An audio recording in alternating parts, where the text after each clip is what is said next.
And welcome inside the Backstage Pass. Always a busy day. Of course, our fourth shows today, too, as well. Our thanks to Daryl Worley and Pam Tillis for joining us this morning, talking about their latest projects on KKTC True Country 99.9 and our friends at HighTideCountry.net.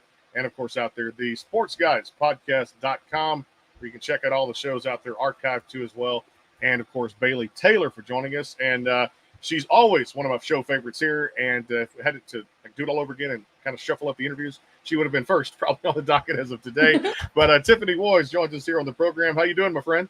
I am doing wonderful. How are you? It's good. It's good. We got to chat before the program, kind of do a little catch up, which is good out there too, and talk about family and all this. But I'm gonna get right to it because every time you come back, I love the new projects, and of course, with CMA Fest coming up, with all that good stuff, June 6th and 9th at beautiful Nashville, Tennessee. This song Took Back had a different meaning on it too as well, because I'd ask you at the start, had you got married? I was not sure. But this song's like flipping a coin and going, wait, heads or tails? And you're like, well, this is the complete opposite of what the song is about. So tell us all about Took Back. Yeah, it's so funny. So before I tell you about that, every time I've been entering into like an interview, like talking about the new stuff, everyone always starts it with like, congratulations, because the last time they all talked to me, I was about to get married. So rightfully so.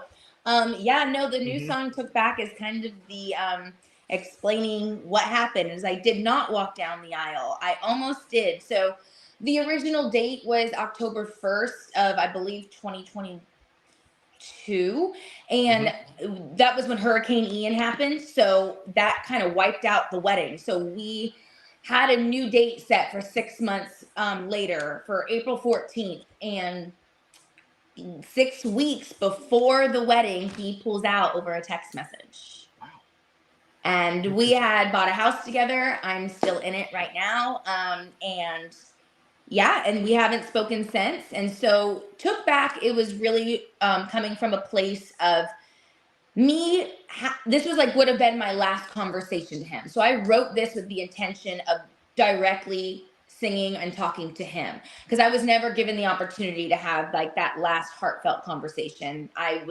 He kind of flipped the switch and it was just over. So this song came from the place of me writing it with my two co-writers. Like, I wanted this to be as if he was sitting in front of me, nobody else in the room, and I'm just talking to him.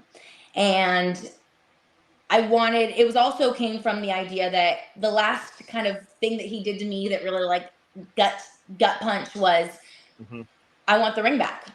And what was so kind of hurtful about that, it's not that I want the ring to wear it. It wasn't like that. It was more like 6 weeks leading up to a wedding. The wedding is completely paid for. You don't get any money back. No one gives you anything back. So for me, it was more like, I wish he would not have done that, so I could have sold that ring and given that money back to my family, who spent a lot of money on a celebration for the both of us.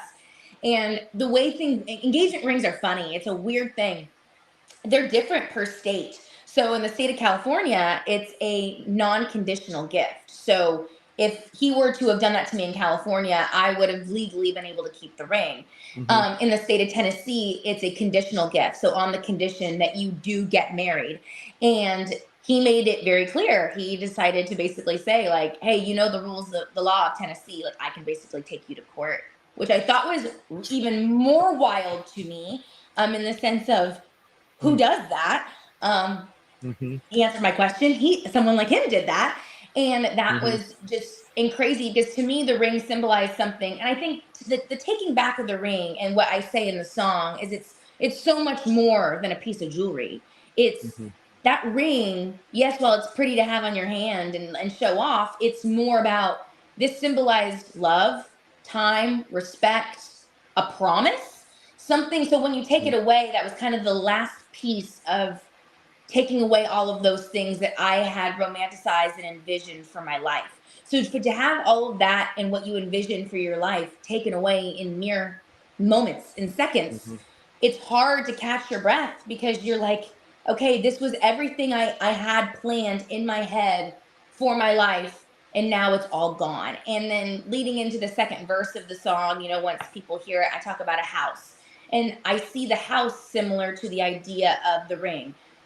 A house is just a house, a ring is just a ring. But the house also symbolized something. The house, yes, while it's just four walls and some nails and paint and foundation, what the house was supposed to mean was what we were going to build inside of the house to make it a home, which is memories and a family and all of those other things that I never got the opportunity to do because he ripped those things from me. So that was kind of what this song was written from, and kind of to let him know that it wasn't just all of the materialistic things. You took back so much more than a ring. You took back everything that I truly did envision, and to be quite frank with you, was very much looking forward to doing with him. I mean, and now that I've had a year away from it, because it's been a year now, I mean, I am very grateful of how it's turned out, but you still can't help but feel a little bit like, how could somebody who you trust fully, who is your best friend, your confidant, do all of that to you and then turn around and try and claim that they ever loved you? That's Wow. mind blowing to me. It is. Yeah, that's where Well, Tough Back came from. that's, And yeah. I was really lucky to have People Magazine cover it, and they were originally going to be covering the wedding. So I think what a weird turn of events that they covered the breakup instead. But I don't know which one's a better story. I think they're both pretty good, I guess. And that's what we do as artists, is we put our lives out there. So I decided to put this side of things out there because I think a lot of people like you and other people were very excited for me in my next chapter of life. And I think it was only fair that everyone covered my engagement too, publicly. So it was only fair that I shared the other half of it. No, I'll tell you what, it makes, like I said, a song that's out there right now doing well. And you guys push that to radio. I can see that being easily a top 15, top 10 type of country song, too, which is great. And honestly, let me speak on behalf of that, too. As a happily married man for the past, 14 years, I can say this. I found my true love, beautiful daughter, raised a family, the things you put inside your house. Agree with you 110% wholeheartedly about building that life together. So you're a very special lady. I got to know you over the past few years. So he missed out. His loss, not yours. How about that? There you go. I'm on your side. Yeah, and also I think the more I've been stepped away from it, the more I realized that, like, we just were obviously a good fit for each other, right? I hope the best for him. I hope he finds his forever somewhere else. I just wish he would have done it in a different way. True. I think, hey, I don't want someone to marry me that's not in love with me and doesn't want those things with me. Of course, I don't want a life like that. That sounds miserable. I just kind of wish that it didn't even have to get to getting down on one knee, because True. I think when someone does that, I know not all engagements lead to a marriage, and I would much rather have a broken engagement than a divorce. So I'm very grateful for that. But at the same time, when I said yes to forever. So it was really hard for me to have to rework that in my brain. And over the last year, that's exactly what I've been doing, is reworking that in my brain and realizing that I'm going to have a future that looks nothing like what I had pictured. Hey, let's talk about one of those special songs for you. I remember Priceless when it came out too as well. And this was really cool because maybe this comes up in other shows, but I know this was co-written, and now she's all over the place with her music and her style of songwriting from Mickey Guyton, because she co-wrote that. Let's talk about this one, how this kind of springboarded and it really got you going as an artist. I mean, you're native Sacramento, California, proud Kings fan, I'm proud to say too as well out there, which is good. Talk about this one, because this really did a lot of cool things to open a bunch of doors for you as an artist. Absolutely. So up until now, I had only released music that was pitched to me by other writers, and I was really unapologetic about it. I really loved being a vehicle for songs for other people, for songwriters and other things. And this was one of the first ones that was pitched to me, like back, oh my gosh, now like 7-8 years ago. And I've always been a Mickey Guyton fan, a huge fan. She is incredible. So when I saw this come across my way and how fun it was, and what an amazing message it was too, because it's always been my message throughout the years of just remaining to know your worth as a person and in a relationship. And it's funny that these songs keep coming back to me in different ways, because it's genuinely now my anthem to myself of like, hey, like, know your worth, you're priceless, and you are going to be priceless in somebody's life. It's the wrong one until it's the right one. And that's how this song was for me when I heard it. And when I saw that Mickey was a writer on it, I was like, oh my gosh, sign me up. I'm such a huge fan. I love her style of work. I love her voice. And what this song did for me, being my first single in town, was I was able to get put on Radio Disney Country when that was still something that was alive and well. And I know, I think Radio Disney maybe still exists, but not Radio Disney Country. I think they closed that at this point. But that was such a big deal for me because a lot of people know I'm a huge Disney fan. I was raised being a Disney fan. I also just love the message behind Disney. It's like, believe in the fairy tale, believe in dreams. Dreams do come true. So everything that Disney is, I just love. My mom worked at Disneyland growing up. So like, we're big Disney. So that was a huge springboard for me, for them to take on, me as an independent artist. And I think that song reached, I believe, 14 or 13 on their charts. And that was really, really big, as I was alongside really big names at the time. I think I remember being in like up there with like Lady A and a bunch of other people with whatever their single was at the time.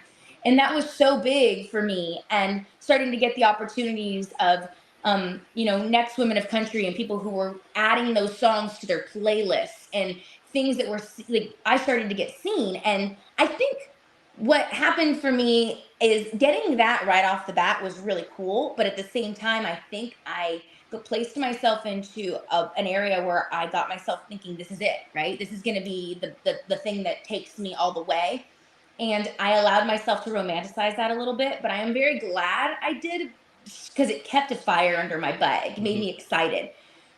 But it also taught me that hold back. You need to be really patient, because I think Nashville and country music and the music industry is it's a timing thing. I think it's a God thing. It's timing. It's working really hard and consistently putting out music after music. And I think eventually, with good music and a good brand and all the things that you want to do, and with all the wheels moving in the same direction, it will be your time eventually. It just wasn't my time then. But I'm so grateful that music really was the, beginning of my career here in Nashville, because it did start me on a good footing. I think it was a good first impression. I thought it was a fun song. It represented me really, really well as an artist and where I was at that time.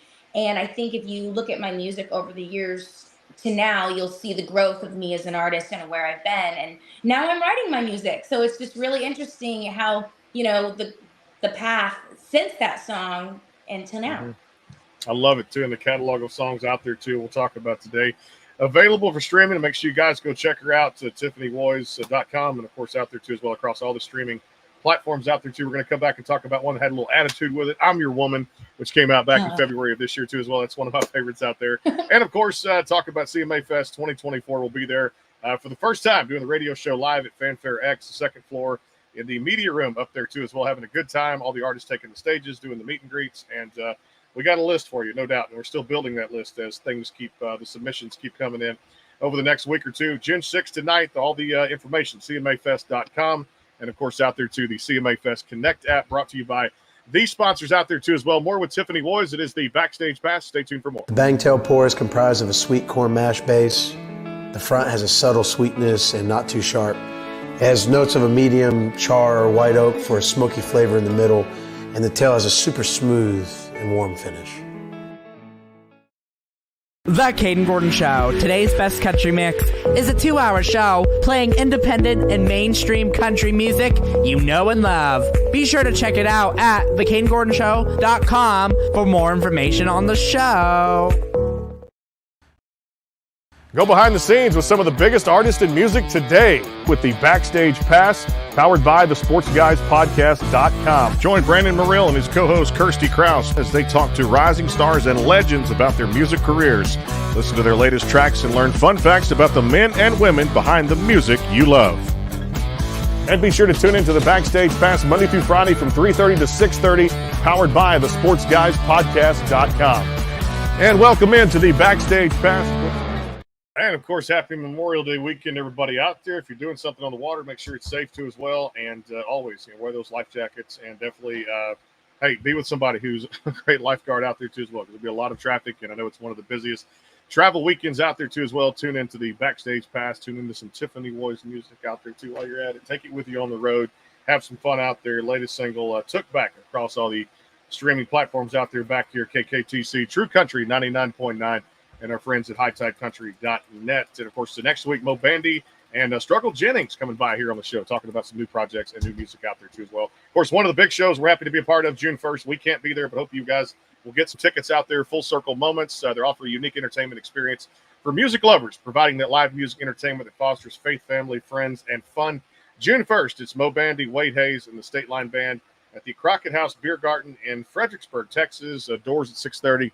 Tickets at 7:30. For more information, FullCircleMomentsLLC.com. If you're in the area, drink a good glass of wine because Fredericksburg is a beautiful, beautiful town out there in wine country too as well. Back here with Tiffany Woys. So we got to jump into I'm Your Woman because before Took Back came out, you had to go through that whole ordeal. This one had some attitude with it too. And this one had like, you know what? I'm your woman. She's arrived. This is it. I am who I am. It's funny because I'm Your Woman to me kind of reminds me almost of like Priceless, just the like a next version of it, which is quite interesting. And this was my first song I actually ever co-wrote that I've released. And what was so weird about it is I wrote it while I was still engaged.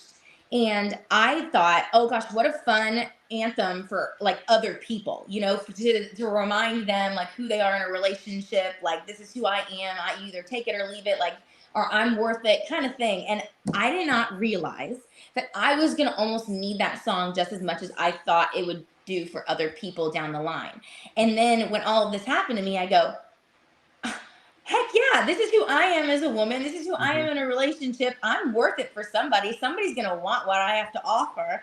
And it was a really cool moment for me to release that first, off of this new project, just because it was kind of where I was right then, entering into this new phase of chapter of my life again, now being, back in the dating game of it all and putting myself out there again. I was like, okay. And I also always like to release an upbeat song first with my projects before something more of a ballad, because I'm an upbeat person.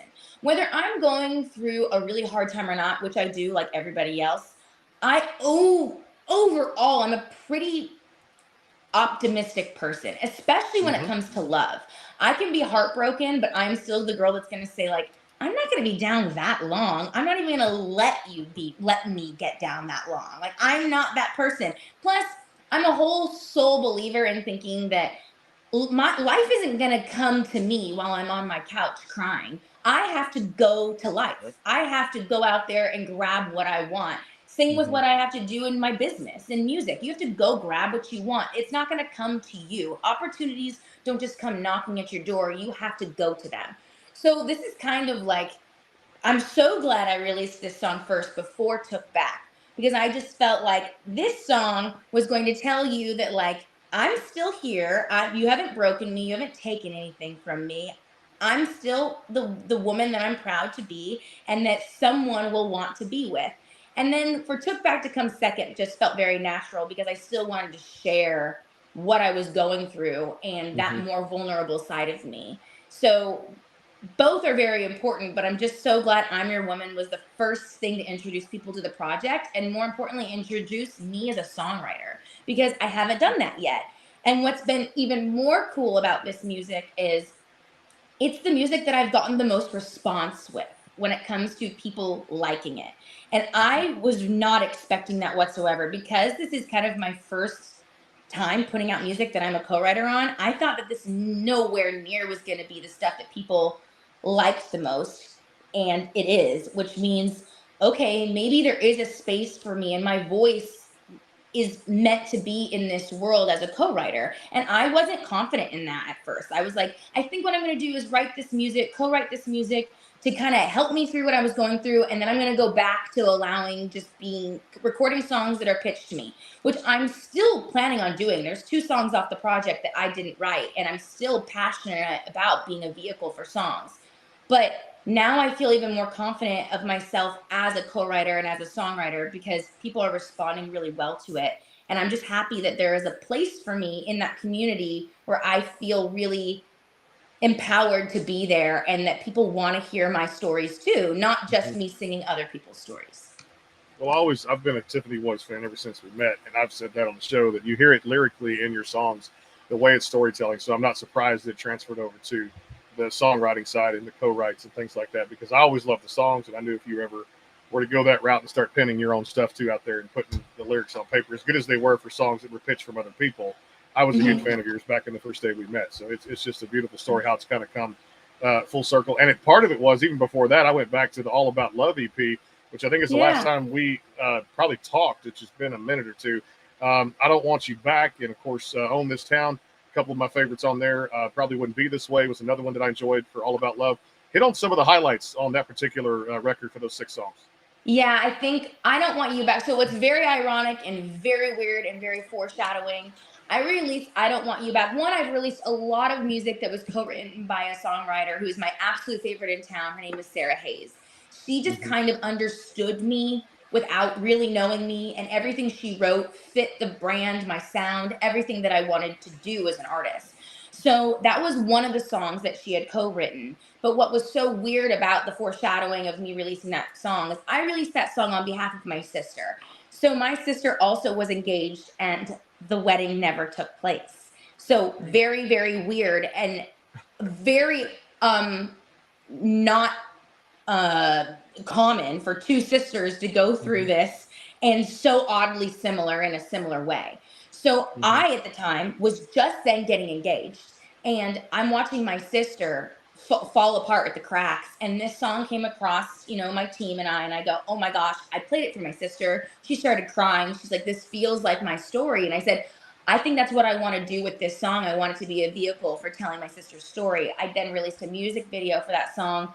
CMT ended up picking up that song and the music video, and I was so proud of that work. And then all of a sudden, it happens to me. And what's so funny is not funny, but ironic, I was doing an interview the other day, and someone, because the stories are so similar, the person who was interviewing me was like, I can't believe this happened to you twice. And I go, whoa. No.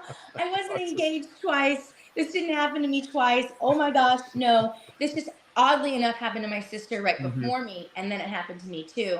And I Don't Want You Back was released in regards to about my sister. And that was probably the standout song on that project. And also, like what you said, Probably Wouldn't Be This Way, which is a cover of LeAnn Rimes. And what made that song so special for me is LeAnn Rimes is the reason why I'm in country music.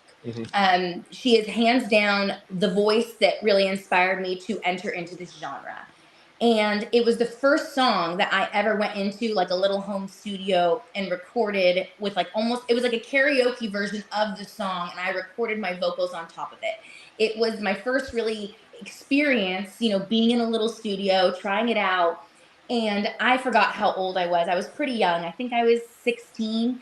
And then really full circle moment for me is I'm with my manager, and he's like, hey, I really want you to meet this woman, Tammy Kid Hutton. I really think she'd be a good asset to our team and I think she'd be great on the A&R side of finding songs and pitching new songs. And I said, I'd love to meet her. I go to a coffee shop, we sit down. I end up loving this woman so much. We just start clicking on every avenue, every subject. I'm like, you're my best friend. Turns out, I start telling her my story. I tell her that LeAnn Rimes is the reason I'm in country music, and it's this song Probably Wouldn't Be This Way because of the storytelling and how compelling it was. Her face turned white as a ghost, and she goes, wait, that's the song of why you're in country music? And I go, yeah, it's what really springboarded me into this genre. And she goes, I wrote that song. I had no idea this woman wrote that song. And I go, if that isn't a God thing, I don't know what is. So at that point, I knew somewhere down the line, I was going to have to re-record that song. And what made it really special this time around was I had her, Tammy, who was the co-writer for that song, co-produce the song and sing the background vocals on it.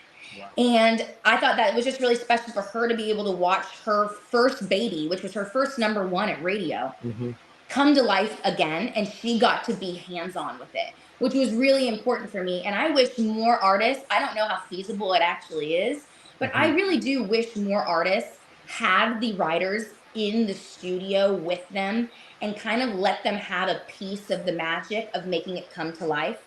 I know that might not always be realistic, but I really think that they're the ones that really created this magic for you. So let's let them be a part of the birth of it all. I really think that's really important. And I watched Tammy just be so excited to be more hands-on with her own work that I was like, if I could do this more often with songs of that I didn't write, I will be doing that from here on out if the songwriter wants to be a part of it.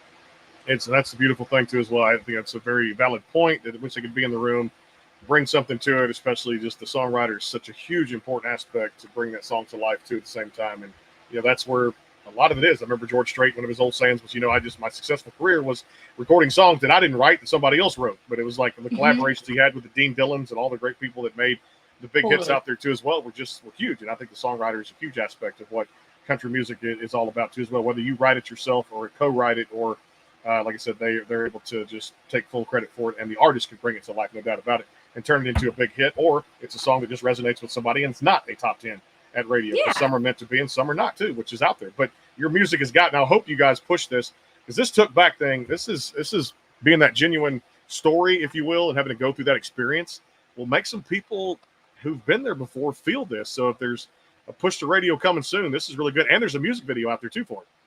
Yeah, and so we wanted to do all that first before pushing it to radio. But I've already had so many people, reach out to me privately and tell me, like, thank you, because you don't hear this story very often in country music.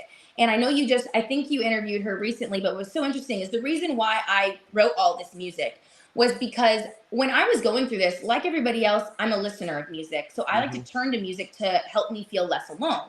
And there was nothing out there like to relate to me about a broken engagement. There was a lot of divorce country. There's a lot about just breakups, but nothing about engagement. And I was like, oh my gosh, maybe this means I need to go write about it. And what was so weird, like I was saying, I think you might have just interviewed her not that long ago, but we must have been going through it simultaneously. And she was writing about it when I was writing about it, but Julia Cole. And so now we both have these stories out there in the world about broken engagements. And I think we're some of the first. I don't think there's other people who have released stuff about engagement per se, and I was like, how weird that we're two artists in town, up and coming females, that we were going through something very similar at the same time. And we both must have felt that this doesn't exist out in our genre right now. Like there's not a lot for us to grab onto. And if we're going through it, there means there are so many other people going through this too, where they are turning to music as fans and wanting to feel something, and they can't. Instead, they find, music about divorce country, but it's like, we weren't divorced. We were just engaged. And that's not out there in the music industry. It's so weird because I know it happens a lot. It just isn't written about. So I'm so glad that both of us as females in country music have started to create kind of this pocket in the genre that's for those people.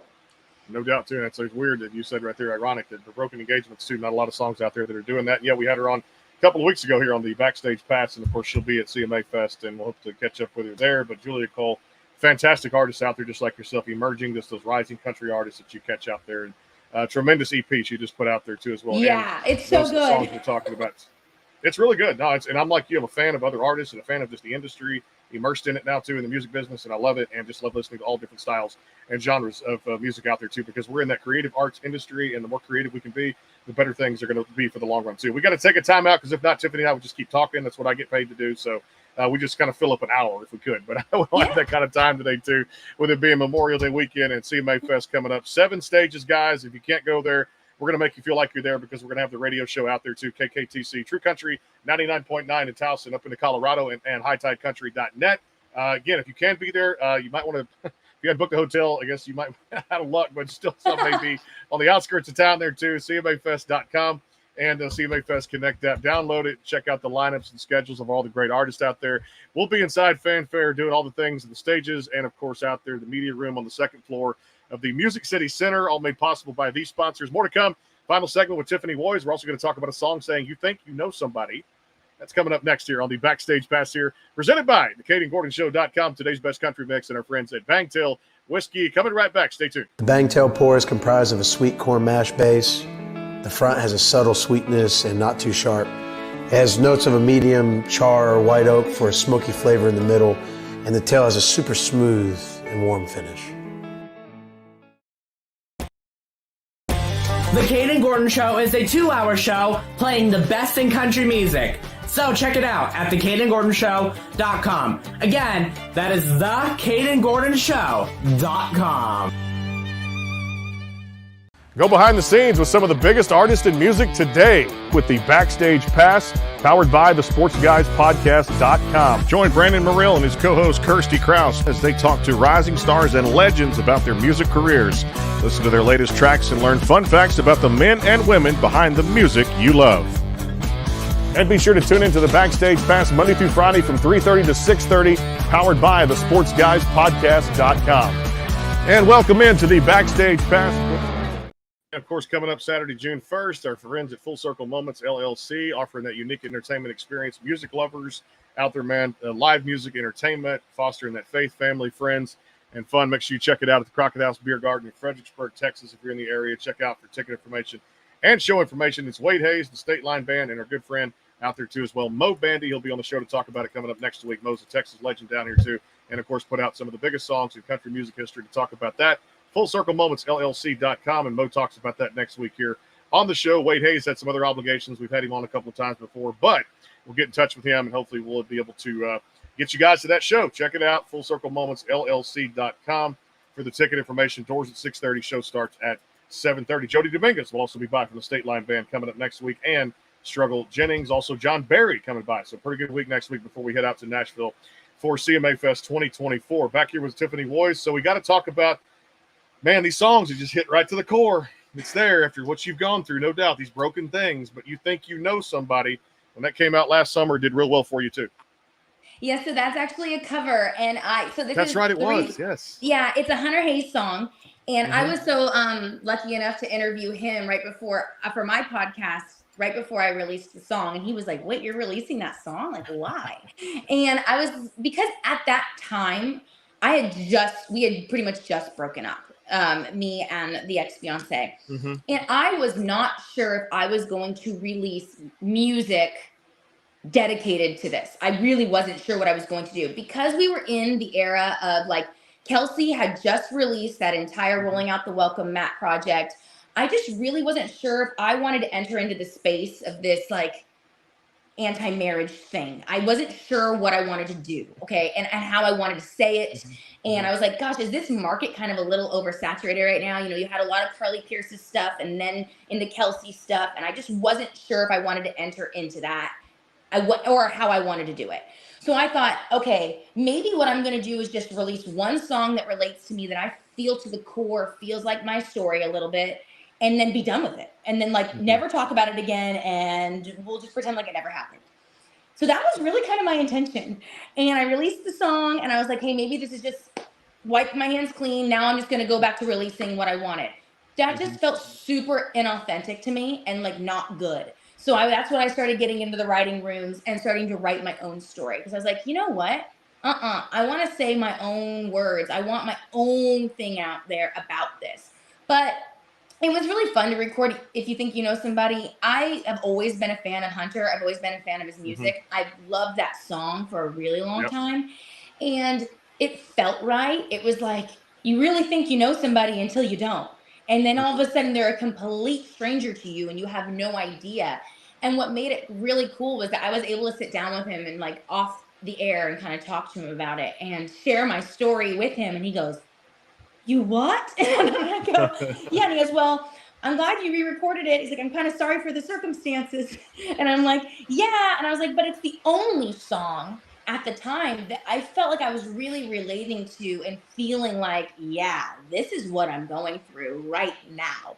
And he's such a phenomenal vocalist too. And I just was like, I want to, like, attempt this. I want to kind of put my own spin on it. So glad I was able to do it. And I think, funny enough, I think that my ex probably thought that was going to be the last of it. He probably, like, felt like he can go, whew, I can sleep well at night. That's all she's got.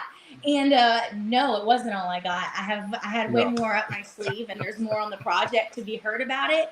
And but my mom did not raise me to be a bitter, negative person. So all the music you're going to hear, there's nothing angry, there's nothing petty, there's nothing mean. It's all just very vulnerable and very heartfelt. So, and there's plenty of mean things I probably could say, but I'm just not going to take that route. I'm going to stay the way my mom and my dad raised me, which is to be classy and to just be vulnerable about certain things.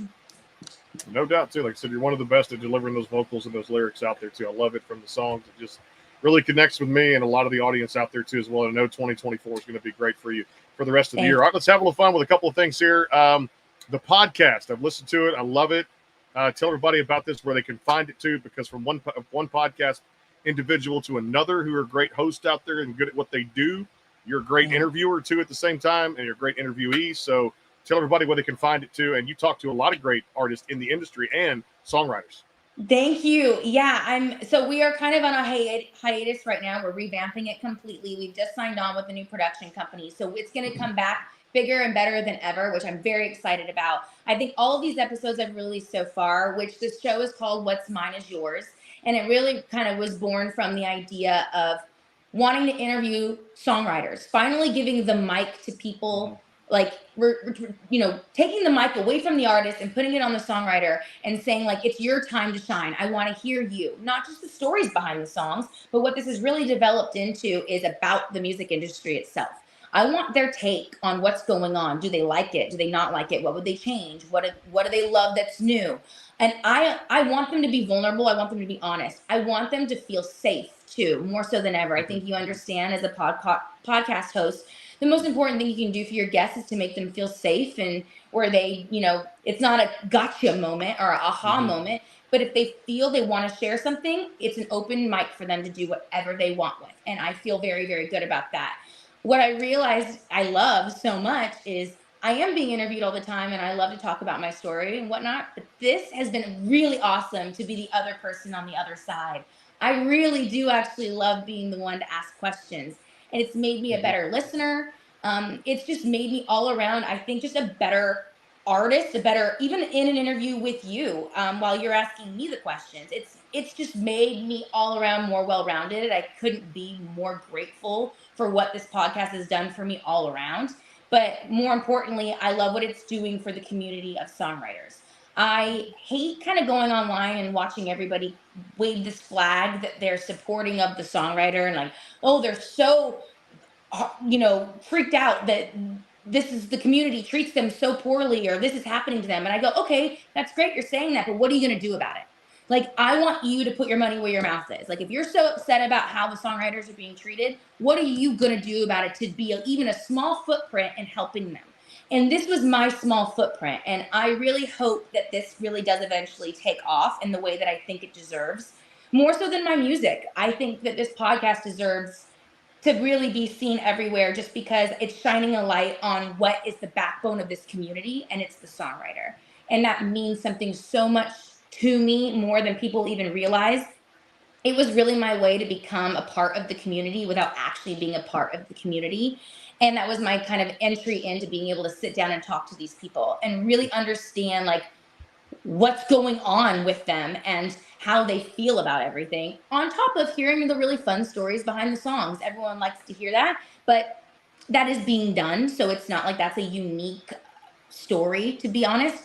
But what really is unique about my show is just making sure that you get to be pulled a little bit more behind the curtain than maybe the industry really would even want me to do.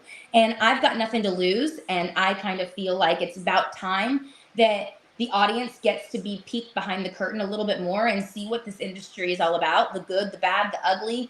I think we should be able to know it all and really make that our assessment on how we feel about it. And that's what this show is intended to do. And I feel really good about it. So season 2 is coming. We're just really doing a whole revamp. I'm actually going to be in a studio this time, not in my living room. It's all going to be filmed now. So it's going to be on video. I'm just really, really excited about what's coming next. I don't have a release date for when we're coming back. But it is coming soon, and I'm very excited about it. Well, you should be, because you always bring it here on my show. Like, I love listening to yours too. It's in depth, it's informative, and it's taking people behind that curtain that you're talking about too. One of the most knowledgeable people that I know in the music industry, and it shows in her songs lyrically, and of course the songwriting too. She's got a lot of cool things going on. We always love having her here on the Backstage Pass. Hope to see you during CMA Fest. Make sure you check her out at tiffanywoys.com. That's the Woys with a W, WOYS.com. And of course, check out Took Back across all those streaming platforms out there. You're always one of my favorite guests. We always get into some intellectual conversations out there too. And I know you love coming back with me. Best of luck with that project. And I cannot wait to see you in person there in Nashville, Tennessee during CMA Fest. Thank you so much for having me. I always love it. It's a blast. Tiffany Woys out there took back across all those platforms. So we're going to take a time to enjoy the holiday weekend too as well. No shows on Monday, of course, radio calls coming back next week on KKTC True Country 99.9. A lot of these shows, if you missed today, will be on there next week. And of course, Struggle Jennings, Mo Bandy, and a whole host of others will be coming by next week to share their stories out there too, as we bring you the best and brightest artists in country music and really much all genres of music out there. Check us out at hightidecountry.net and the Backstage Pass SG page, and always powered by the website, the sportsguyspodcast.com. You can see a section for sports, section for music out there too on the pages if you ever miss a show. And we'll see you at CMA Fest next time we're back on the air is Tuesday, the 28th of May. And of course, it's almost June. Our knocking on the door coming up next week there here on the Backstage Pass. We'll see you soon. Our thanks to our guest today. And until then, take care. God bless. Do it safe this weekend, but enjoy Memorial Day. We'll see you soon. Take care.